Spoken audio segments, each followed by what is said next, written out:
ಮತ್ತೆ electronic channel ಅವರಿಗೆ ಈ ಶುಭ ಸಂದರ್ಭದಲ್ಲಿ ನಮಸ್ಕಾರ. ಇವತ್ತಿನ ದಿವಸ ನಮ್ಮ ಕೆಜೆಪಿನ ಕೆಡಿಎ ಚೇರ್ಮನ್ ಅಂತ ಶ್ರೀಮಾನ್ ಶ್ರೀನಿವಾಸ್ ಅವರಿದ್ದಾರೆ. ಅದೇ ರೀತಿ ನಮ್ಮ ಕಾಂಗ್ರೆಸ್ ವರ್ಕಿಂಗ್ ಪ್ರೆಸಿಡೆಂಟ್ ಮೋಹನ್ ರಾಜ್ ಅವರಿದ್ದಾರೆ. ನಮ್ಮ ಜನರಲ್ ಸೆಕ್ರೆಟರಿ, ಕಾಂಗ್ರೆಸ್ನ ಜನರಲ್ ಸೆಕ್ರೆಟರಿ ಡೇವಿಡ್ ಅಣ್ಣ ಅವರು ಬಂದಿದ್ದಾರೆ. ಮತ್ತೆ ನಮ್ಮ ಫೋಟೋಗ್ರಾಫ್ ಬಾಬು ಅಣ್ಣ ಅವರು ಬಂದಿದ್ದಾರೆ. ಮತ್ತೆ ಲೇಬರ್ ಸೆಲ್ ಇಂದ ಶರಣ ಬಂದಿದ್ದಾರೆ. ಮತ್ತೆ 13ನೇ ವಾರ್ಡು MC ಇವರು ಮಣಿಗಂಡನ್, ಮತ್ತೆ 31ನೇದು ನಂದಕುಮಾರ್ ಶಾಲಿನಿ ಬಂದಿದ್ದಾರೆ. ನಿಮ್ಗೆಲ್ಲರಿಗೂ ನಮಸ್ಕಾರ. ಇವತ್ತು ಸಬ್ಜೆಕ್ಟ್ ಏನಂದ್ರೆ, ನಿಮ್ಗೆ ಗೊತ್ತಿರ್ಬೋದು, ನಮ್ಮ ಸಂವಿಧಾನ ಶಿಲ್ಪಿ ಡಾಕ್ಟರ್ ಅಂಬೇಡ್ಕರ್ ಅವರು ನಮ್ಮ ಹಿಂದೆ ಇದ್ದಾರೆ. ಇದು ಸುಮಾರು ನಮ್ಮ ಕಾಂಗ್ರೆಸ್ ಆಡಳಿತ ಮುನ್ಸಿಪಾಲಿಟಿ ಬಂದ ಮೇಲೆ ಮೊಟ್ಟ ಮೊದಲಾಗಿ ಅದನ್ನ ಪರಿಶೀಲನೆ ಮಾಡಿ ಮಾನ್ಯ ಶಾಸಕರಾದ ರೂಪಾ ಶಶಿಧರ್ ಮೇಡಮ್ ಹತ್ರ ನಾವು ಒಂದು ಈ ತರ ಪ್ರಾಬ್ಲಮ್ ಇದೆ, ಈ ಸಿಮೆಂಟ್ ವಿಗ್ರಹ ಇದೆ, ಆ ಸಿಮೆಂಟ್ ವಿಗ್ರಹ ಡ್ಯಾಮೇಜ್ ಆಗಿದೆ, ಇದನ್ನ ಬಂದ್ಬಿಟ್ಟು ಪರಿಶೀಲನೆ ಮಾಡಿ ನಾವು ಒಂದು ತೀರ್ಮಾನ ಮಾಡಿ ಇದನ್ನ ಕಂಚಿನಲ್ಲಿ ಇಡಬೇಕು ಹಂಗನ್ಬಿಟ್ಟು ಅವತ್ತು ನಮ್ಮ ಮೇಡಮ್ ಅವ್ರ ಹತ್ರ ಆಲೋಚನೆ ತಗೊಂಡು ನನ್ನ ಅಧ್ಯಕ್ಷರಲ್ಲಿ ಈ ಕೆಜೆಪಿನ 35 ವಾರ್ಡ್ ಸದಸ್ಯರು ಅವರು ಒಪ್ಪಿಗೆ ತಗೊಂಡು ಇದನ್ನ ಕಂಚಿದ ವಿಗ್ರಹ ಮಾಡಬೇಕು ಅಂತ ನಾವು ಅವತ್ತು ನಿರ್ಧಾರ ತಗೊಂಡು ತೀರ್ಮಾನ ಜಯವಾಗಿ ಮಾಡಿದ್ದೀವಿ. ಇದೇ ಮುನ್ಸಿಪಾಲಿಟಿನಲ್ಲಿ ನಮ್ಮ ಕಾಂಗ್ರೆಸ್ ಅವಧಿನಲ್ಲಿ ನಮ್ಮ ಅಧ್ಯಕ್ಷರ ನೇತೃತ್ವದಲ್ಲಿ ಆಲ್ ಪಾರ್ಟಿ ಕೌನ್ಸಿಲರ್ಸ್, ಅವ್ರ RPI ಆಗಿರ್ಲಿ, ಕಮ್ಯುನಿಸ್ಟ್ ಆಗಿರ್ಲಿ, JDS ಆಗಿರ್ಲಿ, ಆಮೇಲೆ ಕಮ್ಯುನಿಸ್ಟ್ ಆಗಲಿ, BJP ಆಗಲಿ, ಕಾಂಗ್ರೆಸ್ ಆಗಲಿ, ಇಂಡಿಪೆಂಡೆಂಟ್ ಕೌನ್ಸಿಲರ್ ಆಗಲಿ, ಒಟ್ಟು ಅವರ ಎಲ್ಲ ಬೆಂಬಲವನ್ನು ತಗೊಂಡು ಈ ತೀರ್ಮಾನವನ್ನ ಮಾಡಿ ಇದಕ್ಕೆ ಅವತ್ತು ನಾವು DMA ಕಳಿಸಿದ್ವಿ. ಅದಾಂತರ ನಿಮ್ಗೆ ಗೊತ್ತಿದೆ, ನಮ್ಮ ಪ್ರೆಸಿಡೆಂಟ್ ಅವಧಿ ಮುಗಿದ ಮೇಲೆ 1.5 ವರ್ಷ ಆಡಳಿತ ಅಡ್ಮಿನಿಸ್ಟ್ರೇಷನ್ DC ಅಡ್ಮಿಷನ್ಗೆ ಹೋಯ್ತು. ಆಮೇಲೆ ಇನ್ನೊಂದು 1 ವರ್ಷ ಅಧ್ಯಕ್ಷರು ಶ್ರೀಮತಿ ಇಂದಿರಾ ಗಾಂಧಿ ಅವರು ಬಂದ ಮೇಲೆ ಮತ್ತೆ ಇವಾಗ ಅಡ್ಮಿನಿಸ್ಟ್ರೇಷನ್ ಇನ್ನು 1 ವರ್ಷ ಹತ್ರ ಆಗ್ತಾ ಇದೆ. ಅದರಿಂದ ಕೆಲವು ಕಾರಣದಿಂದ ಅದನ್ನ ಬಂದ್ಬಿಟ್ಟು ನಾವು ಯಾಕೆ ಅದು ಶೀಘ್ರ ಮಾಡಿಲ್ಲ ಅಂತ ಹೇಳೋದಕ್ಕೆ ಒಂದು ಕಾರಣ ಇತ್ತು. ಇಲ್ಲಿ ಮುನ್ಸಿಪಾಲಿಟಿನಲ್ಲಿ ಮುನ್ಸಿಪಾಲಿಟಿ ಆಫೀಸ್ ಬಂದ್ಬಿಟ್ಟು ಮಾನ್ಯ ಶಾಸಕರ ಪ್ರಯತ್ನದಿಂದ ಎಲ್ಲಿ ಇರಬಾರ್ದು ಆ ತರ KGF ನಲ್ಲಿ ಒಂದು ಮುನ್ಸಿಪಾಲಿಟಿ ಆಫೀಸ್ ಬಂದ್ಬಿಟ್ಟು ಕನ್ಸ್ಟ್ರಕ್ಷನ್ ಮಾಡಬೇಕು ಹಂಗನೆ ಹೇಳ್ಬಿಟ್ಟು ನಾವು ಒಂದು ಪ್ಲಾನ್ ಮಾಡಬೇಕು. ಅಂಗಡಿಯಲ್ಲಿ ಪ್ಲಾನ್ ಮಾಡಿ ಅದಕ್ಕೆ ಗ್ರಾಂಟ್ ಎಲ್ಲ ಸ್ಯಾಂಕ್ಷನ್ ಮಾಡಕ್ಕೆ ತುಂಬಾ ನಾವು ಕಷ್ಟ ತಗೊಂಡು ನಮ್ಮ ಮೇಡಮ್ ಅವರು ಇದು ಬಿಲ್ಡಿಂಗ್ ಕಟ್ಟುವಾಗ ಇದಕ್ಕೆ ಯಾವ್ದು ತೊಂದರೆ ಆಗ್ಬಾರ್ದು, ಬಿಲ್ಡಿಂಗ್ ಕಟ್ಟೋ ಟೈಮ್ ನಲ್ಲಿ ಇದಕ್ಕೆ ಯಾವ್ದು ತೊಂದರೆ ಆಗ್ಬಾರ್ದು, ಬಿಲ್ಡಿಂಗ್ ಏನಾದ್ರು ಅಡ್ಡ ಬಂದ್ರೆ ಅದಕ್ಕೆ ತೊಂದರೆ ಬಂದ್ರೆ ಅದನ್ನ ನೋಡ್ಕೊಂಡು ಮಾಡೋಣ ಅಂತ ಒಂದು ಕಾರಣ. ಇನ್ನೊಂದು ಏನಂದ್ರೆ, ಫಸ್ಟ್ ಒಂದು ಟೆಂಡರ್ ಬಿಟ್ಟಿರ್ಬೋದು, ಅದು ಕ್ಯಾನ್ಸಲ್ ಆಗಿರ್ಬೋದು. ಆಮೇಲೆ ಈ ಪ್ಲಾನ್ ಬಂದ್ಬಿಟ್ಟು ಈ ಸ್ಟ್ಯಾಚ್ಯೂಗೂ ನಮ್ಮ ಮುನ್ಸಿಪಾಲಿಟಿ ಆಫೀಸ್ ಕಟ್ಟಕ್ಕೂ ಯಾವ ಪ್ರಾಬ್ಲಮ್ ಇಲ್ಲ, ಅದು ಸಪ್ರೇಟ್ ಆಗಿ ಬರುತ್ತೆ. ಇದು ಯಾವಾಗ ಎಂಟ್ರೆನ್ಸ್ ಅಲ್ಲಿ ಇರುತ್ತೆ ಇದು ಹಿಂಗೆ ಇರುತ್ತೆ, ಹಿಂದ್ಗಡೆ ಇರೋದು ಮಿಲೇನಿಯಂ ಬಿಲ್ಡಿಂಗ್, ಅದು ಏನು ಟಚ್ ಮಾಡಲ್ಲ ಹಂಗಂತ ತೀರ್ಮಾನ ತಗೊಂಡು ಪ್ಲಾನ್ ಎಲ್ಲ ಅಪ್ರೂವಲ್ ಆದ್ಮೇಲೆ ಇದನ್ನ ಮಡಗೋಣ ಅಂತ ಇದನ್ನ ಸ್ಟ್ಯಾಚ್ಯೂ ಓಪನ್ ಮಾಡ್ಬೇಕಂತ ನಮ್ಮ ಉದ್ದೇಶ. ಅದಕ್ಕೋಸ್ಕರ ಇದು ಡಿಲೇ ಆಯಿತು. ಮತ್ತೆ ಒಂದು ಟೆಂಡರ್ ಬಿಟ್ರು, ಅದಕ್ಕೆ ಹಣಕಾಸು ಕೊರತೆ ಇತ್ತು.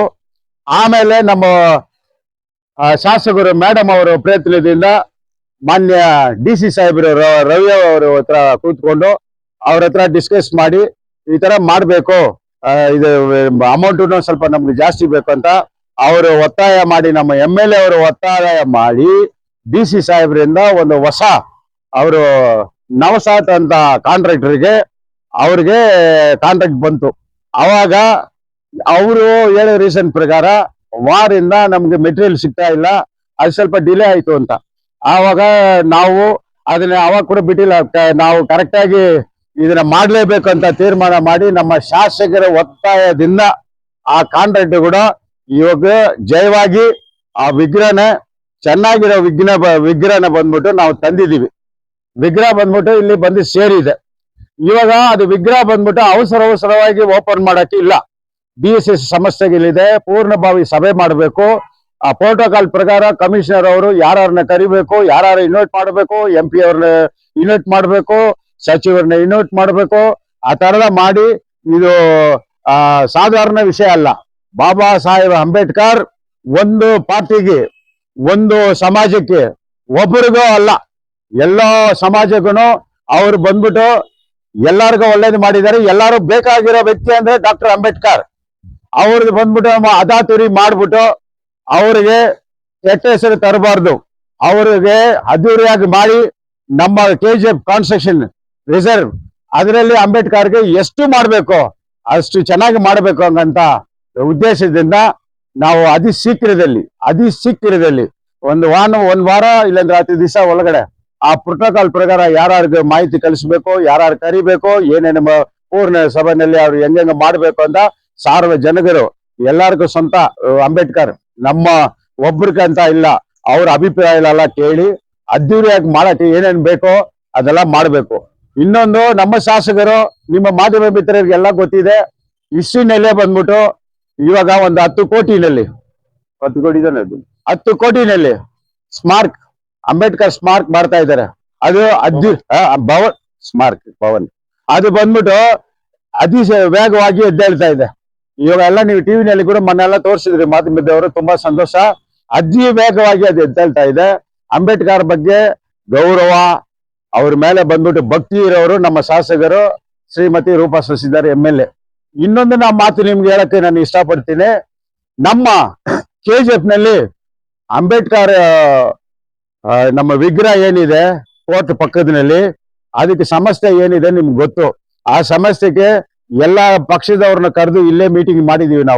ನಾವು MLA ಮೇಡಮ್ ಎಲ್ಲ ಕೂತು ಈ ತರ ಬಂದ್ಬಿಟ್ಟು ಅದಕ್ಕೆ ಏನಿದೆ ಡಿಸ್ಮೈಂಡ್ಲಿಂಗ್ ನಾವು ಎಷ್ಟು ಶ್ರಮ ತಗೊಂಡು ಅದಕ್ಕೆ ಸ್ಟೇ ತಗೊಂಡಿದೀವಿ. ನಮ್ಮಿಂದ ಯಾರು ಬಂದ್ರು ಅವ್ರನ್ನ ಶ್ರಮ ತಗೊಂಡ್ರು, ಅದೆಲ್ಲ ಗೊತ್ತು. ಆ ಕೇಸ್ ನಲ್ಲಿ ಯಾರು ಬಂದ್ಬಿಟ್ಟು ಕಿವಿಗೆ ಹಾಕೊಂಡಿಲ್ಲ. ನಾವು ನಮ್ಮ ಶಾಸಕರು, ನಾವು ಅಡ್ವೊಕೇಟ್ ಜನರಲ್ ಇಂದ, ಕೋರ್ಟ್ ಇಂದ ಇವಾಗನೂ ನಡೀತಾ ಇದೀವಿ. ಇವಾಗ ಜನಗಳೆಲ್ಲ ಏನೇ ಹೇಳ್ತಾರೆ ಅಂದ್ರೆ, ಬಂಗಾರಪೇಟೆನಲ್ಲಿ ಅಷ್ಟೊಂದು ಸುಂದರವಾಗಿದೆ, KGF ನಲ್ಲಿ Ambedkar birthday, Ambedkar death day ಆದ್ರೆ ಇದು ಪುಷ್ಪಮಾಲ ಆರಿಸೋದೇನೋ, ಮಾತಾಡೋದೇನೋ ಎಲ್ಲಾ ಮಾತಾಡ್ತೀರಿ. ನಮ್ಮ ಊರಿನಲ್ಲಿ ಹಿಂಗಿದೆ ಅಂತ ನಮ್ನ ಬಂದ್ಬಿಟ್ಟು ಮಾತಾಡ್ತಾರೆ. ಬಟ್ ಅದು ನಿಜಾಂಶ ಏನಂದ್ರೆ ಅದು ಬಂದ್ಬಿಟ್ಟು ಕೋರ್ಟ್ ನಲ್ಲಿ ಕೇಸ್ ನಲ್ಲಿ ಇದೆ. ಆ ಕೇಸ್ ನಾವು ಬಂದ್ಬಿಟ್ಟು ಹೊಡೆದು ಅದನ್ನೇ ಚೆನ್ನಾಗಿ ಮಾಡ್ಬೇಕು ಅಂತ ನಮ್ಮ ಶಾಸಕರು ಅವಾಗಲೇ ಹೇಳಿದ್ದಾರೆ. ಎಲ್ಲದಕ್ಕಿಂತ ಯಾವ ಊರಿನಲ್ಲಿ ಅಂಬೇಡ್ಕರ್ ನಾವು ಭವನ ಅಲ್ಲಿ ಮಾಡಿದ್ರೂ ಸರಿ, ಸ್ಮಾರಕ ಮಾಡಿದ್ರೂ ಸರಿ, ಇಲ್ಲಿ ನಮ್ಮ ಕಂಚಿನ ಪುತ್ತಲೆ ಇಡೋದು ಸರಿ, ನಮ್ಗೆ ಇರೋದು ಕನಸು ಆ ಪಾರ್ಕ್, ಅಂಬೇಡ್ಕರ್ ಪಾರ್ಕ್ ನ ಚೆನ್ನಾಗಿ ಮಾಡಿ, ಆ ವಿಗ್ರಹನ ಚೆನ್ನಾಗಿ ಮಾಡಿ KGFಗೆ ಒಂದು ಮಾದರಿಯಾಗಿ 1 ಕೋಟಿ ಖರ್ಚಾದ್ರೂ ಪರವಾಗಿಲ್ಲ, ಅದು ಯಾವುದೇ ಶ್ರಮ ಪಟ್ಟು ಯಾವುದೇ ಗ್ರಾಂಟ್ ತಗೊಂಡ್ ಬಂದ್ಬಿಟ್ಟು ಮಾಡ್ಬೇಕಂತ ನಾವು ಕೋರ್ಟು ಇದು ಅಡ್ವೊಕೇಟ್ ಜನರಲ್ ಅಲಿತಾ ಇದೀವಿ. ಅದನ್ನು ಅತಿ ಶೀಘ್ರದಲ್ಲಿ ಇವಾಗ ಇದು ಈ ಸ್ಟ್ಯಾಚು ಏನ್ ಮಾಡಿದ್ವಿ ಅತಿ ಶೀಘ್ರದಲ್ಲಿ ಅದೇ ರೀತಿ ಬಂದ್ಬಿಟ್ಟು ನಮ್ಮ ಕೋರ್ಟ್ ಪಕ್ಕದಲ್ಲಿ ಇರೋದನ್ನು ರಿನೋವೇಷನ್ ಮಾಡಿ ಅದನ್ನ ಬಂದ್ಬಿಟ್ಟು ಕಲ್ಯಾಣ ಮಂಟಪ ಅಂತ ಕಟ್ಟಿರೋದನ್ನ ಬಂದ್ಬಿಟ್ಟು ಯಾವ್ದೋ ಒಂದು NGO ಕೊಟ್ಟು, ಇಲ್ಲ ಲೈಬ್ರರಿ ಕೊಟ್ಟು, ಇಲ್ಲ ಸ್ಟೂಡೆಂಟ್ಸ್ಗೂ ಟ್ರೈನಿಂಗ್ ಕೊಟ್ಟು, ಯಾವ್ದಾದ್ರು ಒಂದು ಒಳ್ಳೆ ಕೆಲಸ ಮಾಡ್ಬೇಕಾದ್ರೆ ಆ ಬಿಲ್ಡಿಂಗ್ ನ ಉಪಯೋಗ ಮಾಡ್ಬೇಕು. ಮತ್ತೆ ಇದು ಸರ್ಕಾರದ ದುಡ್ಡು ಅನ್ಯಾಯ ಆಗ್ಬಾರ್ದು ಅಂತ ಪ್ರಯತ್ನನೂ ನಾವು ಬಹಳ ಮಾಡ್ತಾ ಇದೀವಿ. ಇನ್ನೊಂದು ನಿಮ್ಗೆ ಹೇಳ್ತಾ ಇದೀವಿ, ಕೋಲಾರ ಡಿಸ್ಟ್ರಿಕ್ಟ್ ನಲ್ಲಿ ನನಗೆ ಗೊತ್ತಿರೋ ಮಾಹಿತಿ ಪ್ರಕಾರ ಮೊದಲನೇ ಕಂಚಿನ ಅಂಬೇಡ್ಕರ್ ಪುತ್ಥಳಿಯನ್ನು ಹೇಳಕ್ಕೆ ನಾವು ತುಂಬಾ ಸಂತೋಷವಾಗಿ ಹೇಳಕ್ ಕೊಡ್ತೀವಿ. ಬೇರೆ ಕಡೆ ಆ ಪುತ್ಥಳಿ ಇದೆ ಇಲ್ವೋ ಗೊತ್ತಿಲ್ಲ. ಬಟ್ ನಮ್ಮ ಶಾಸಕರ ಪ್ರಯತ್ನದಿಂದ ಅನ್ನದಾನ ಕೊರತೆ ಇದ್ರು ಕೂಡ ಅವರು ಇಂಟ್ರೆಸ್ಟ್ ತಗೊಂಡು ಇವಾಗ ಈ ಪುತ್ಥಳಿಯನ್ನ ಬಂದ್ಬಿಟ್ಟು ಇಲ್ಲಿ ಗ್ರ್ಯಾಂಡ್ ಆಗಿ ಇನಾಗ್ರೇಷನ್ ಮಾಡಕ್ಕೆ ನಾವು ಸಿದ್ಧವಾಗಿದ್ದೀವಿ. ಅದ್ರ ಪ್ರಕಾರ ಪ್ರೋಟೋಕಾಲ್ ಪ್ರಕಾರ ಕಮಿಷನರ್ ಯಾರು ಕರಿಬೇಕು, ಯಾರು ಇನ್ವೈಟ್ ಮಾಡ್ಬೇಕು ಏನಂತ ಅವರು ಡಿಸೈಡ್ ಮಾಡ್ತಾರೆ ಅಂತ ನಿಮ್ಗೆಲ್ಲ ಬಂದ್ಬಿಟ್ಟು ಒಂದು ಮಾಹಿತಿ ಕೊಡ್ಬೇಕು ಅಂತ ಇವಾಗ ನಮ್ನ ಪ್ರೆಸ್ ಅವರೆಲ್ಲ ಕರೆದಿದ್ದೀವಿ. ಅದೇ ರೀತಿ ನಾನು ಒಂದು ತಮಿಳ್ನಲ್ಲಿನೂ 1-2 ಮಾತು ಮಾತಾಡ್ಬಿಡ್ತೀನಿ. அன்பார்ந்த தங்கவயல் அம்பேத்கருடைய அபிமானிகளே, அனைத்து கட்சி தோழர்களே, அனைத்து கட்சி கவுன்சிலர்களே, இந்த நம்ம டாக்டர் அம்பேத்கர் முனிசிபாலிட்டி எதிரில் ஆபீஸ் எதிரில் என்ன இருக்கோ அதுக்கு நம்ம 35 கவுன்சிலரும், நம்ம எம்எல்ஏவும், நம்ம முனிசிபாலிட்டியுடைய பாடியும் அன்னைக்கு சேர்ந்து அன்னைக்கு ஒரு தீர்மானம் பண்ணி இங்க வெங்கல சிலை வைக்கணும்னு சொல்லிட்டு நம்ம எல்லாரும் ஒரே குரல்ல நம்ம அந்த தீர்மானத்தை ஆதரிச்சு அதுக்கு வெங்கல சிலை வைக்கணும்னு சொல்லி நம்ம தீர்மானம் பண்ணோம். அதுக்காக இந்த 35 வார்டு கவுன்சிலருக்கும் அதுக்கு உறுதுணையா இந்த அதிகாரிகளுக்கும் நான் நன்றி தெரிவிச்சுக்கிறேன். இந்த அம்பேத்கருடைய சிலை பல காரணங்களுக்காக கொஞ்சம் பின்னால போயிருக்கலாம். இப்ப எல்லாத்துக்கும் ஒரு விடிவு காலம் பிறந்திருக்கு. அதனால கூடிய சீக்கிரம் இன்னும் ஒரு வாரத்துக்குள்ளே ஒரு 10 நாளைக்குள்ள இந்த சிலைய ஆத்திரமா அர்ஜென்டா பண்றத தலைவர் இல்ல அம்பேத்கர். இந்த நாட்டினுடைய சட்டப்பிதா, இந்த நாட்டினுடைய மக்களுக்கு அனைவருக்கும் சொந்தம். ஒரு சமுதாயம் ஒருத்தருக்குன்றதே கிடையாது. அனைவருக்கும் பொதுவான தலைவர் நம்ம டாக்டர் அம்பேத்கர். அந்த அம்பேத்கர் இருந்ததுனால தான் இன்னைக்கு உரிமையோட நின்று பேசுற உரிமை நம்மளுக்கு கிடைச்சிருக்குது. அந்த மாதிரி தலைவனுக்கு அவசரமா பண்ண வேண்டிய அவசியமே இல்லை. அதனால எல்லாருக்கும் சொந்தம் இது, எல்லாருடைய கனவு. இன்னைக்கு கோலார் தங்கவயல்ல, இது கோலாருடைய ஜில்லால, கோலார் டிஸ்ட்ரிக்ட்ல எங்கேயுமே வெங்கல சிலை இல்லை. அந்த பெருமையை நம்ம முனிசிபாலிட்டியுடைய சார்பாகவும் நம்ம எம்எல்ஏ சார்பாகவும் இன்னைக்கு அந்த ஃபர்ஸ்ட் பாயிண்ட் நம்ம அந்த பெருமையை தேடிக்கிறதுக்கு அவங்க எல்லாம் அவகாசம் கொடுத்துருக்காங்க. 35 கவுன்சிலரும் எங்களுக்கு ஆதரவு கொடுத்துருக்காங்க. இன்னும் இருக்கிற நம்ம டிஎஸ்எஸ் சங்கம், தலித் சங்கம், வேற எந்தெந்த நம்ம கன்னட சங்கடனை, எந்தெந்த சங்கடனை இருக்கு ஒரு சங்கடனை எல்லாமே கூப்பிட்டு அது எப்படி பண்ணோம், எல்லாருடைய அபிப்பிராயம் கேட்டு எந்த மாதிரி பிரம்மாண்டம் பண்ணணுமோ அந்த மாதிரி பிரம்மாண்டமா பண்ணோன்ற உத்தேசத்துல தான் இது நிதானமா எனக்கு இதை கண்டி நம்ம அர்ஜென்ட் ஒரு தலைவனுக்கு ஓபன் பண்ற அவசர காரியம் இது இல்லை. அதனால நம்ம மாண்புமிகு எம்எல்ஏ இன்னைக்கு வராங்க, அவங்க கமிஷனர் கிட்ட மீட்டிங் வைக்கிறாங்க. அது புரோட்டோகால் பிரகாரம் எம்பியை கூப்பிடணும், டிசியை கூப்பிடணும், நம்ம கர்நாடக மந்திரி முடிஞ்சா கர்நாடக மந்திரி கூட கூப்பிட்டு அவங்க அம்பேத்கருக்கு கௌரவமா இதை ஓபன் பண்ணோன்னு இன்னைக்கு மீட்டிங் பண்ணி நம்ம மேடம் டேட் அலௌன்ஸ் பண்ணுவாங்க. எங்களுக்கு கிடைச்சிருக்கிற மாಹಿತಿ நாங்க நம்ம கேடிஏ சேர்மேனு, நம்ம காங்கிரஸ் பார்ட்டி, இது நம்முடைய நாமினேட் கவுன்சிலர்ஸ், நம்ம கவுன்சிலர்ஸ் எல்லாம் இன்னைக்கு இந்த மாಹಿತಿயை கொடுக்க சொல்லி எங்களுக்கு உத்தரவு வந்ததுனால இந்த மாಹಿತಿ நாங்க கொடுக்குறோம். உங்களுக்கு எதனா கேட்கணும்னா ஒரு 2 நிமிஷம் கேட்டா கூட நான் அது பதில் சொல்றதுக்கு ரெடியா இருக்கேன். உள்நோக்கமே இல்லை. அவங்க நேற்று ஸ்டேட்மெண்ட் கொடுத்ததுக்கு நாங்க ராத்திரி எட்டு இறக்கல.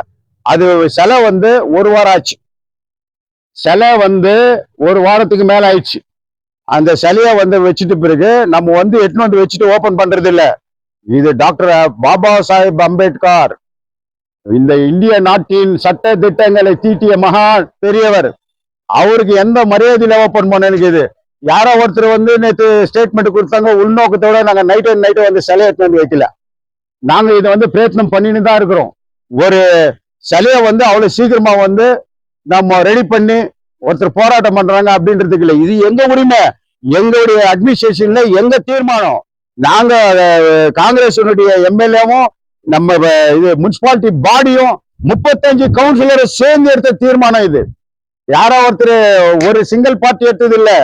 அன்னைக்கு எம்எல்ஏ உடைய ஆலோசனை பேர்ல 35 கவுன்சிலரும் இந்த முனிசிபாலிட்டியில தீர்மானம் எடுத்து பண்ண வேண்டிய விஷயம் இது. நைட்டோட நைட்டு இறக்கல.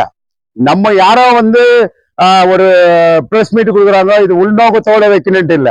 இது அவங்களுக்கும் அம்பேத்கர் சொந்தம், எனக்கும் சொந்தம், உங்களுக்கும் சொந்தம். இது அனைவருக்கும் சொந்தமான தலைவர். அந்த தலைவருக்கு எப்படி மரியாதை பண்ணணுமோ இந்த கேஜிஎஃப்ல ரொம்ப அத்தூரியா அந்த தலைவனுக்கு ஒரு நல்ல ஒரு ரெஸ்பெக்ட் கொடுத்து மரியாதை கொடுத்து அதை ஓபன் பண்றதுதான் இதனுடைய உள்நோக்கமே தவிர வேற யாரும் உள்நோக்கெல்லாம் எங்களுக்கு ஒண்ணுமே கிடையாது. எல்லாரும் கலந்துக்கணும். இது இது ஒருத்தருடைய சொத்து இல்லை, இது இந்தியாவுடைய சொத்து, பாரத தேசத்தின் சொத்து டாக்டர் அம்பேத்கர். அந்த அம்பேத்கருக்கு எல்லாருடைய உரிமையும் இருக்குது. அந்த உரிமையை எல்லாருக்கும் கொடுக்குறோம், ஒருத்தர் எடுத்துக்க முடியாது. அம்பேத்கர் எல்லாருக்கும் நல்லது செஞ்சுக்கிறாரு, பொதுவானவர். ஜாதி மதம் இந்த கட்சியெல்லாம் பார்க்காம நம்ம அனைவரும் நம்ம கேஜிஎஃப்க்கு பெருமை சேர்க்கின்ற வகையில கோலார் டிஸ்ட்ரிக்ட்லயே ஃபர்ஸ்ட் வெங்கல சிலை கேஜிஎஃப்ல என்ற பெருமை நம்மளுக்கு வந்து சேருது. அந்த நம்ம மேடமுக்கு வந்து சேருது. முனிசிபாலிட்டி கவுன்சிலருங்க தீர்மானம் பண்ண கவுன்சிலருக்கு வந்து சேருது. அதுல நாங்க யாவதுன்னு எனக்கும் ரொம்ப பெருமையா இருக்கு அப்படின்னு சொல்லிக்கிறதுல நான் ரொம்ப கடமைப்பட்டிருக்கேன்.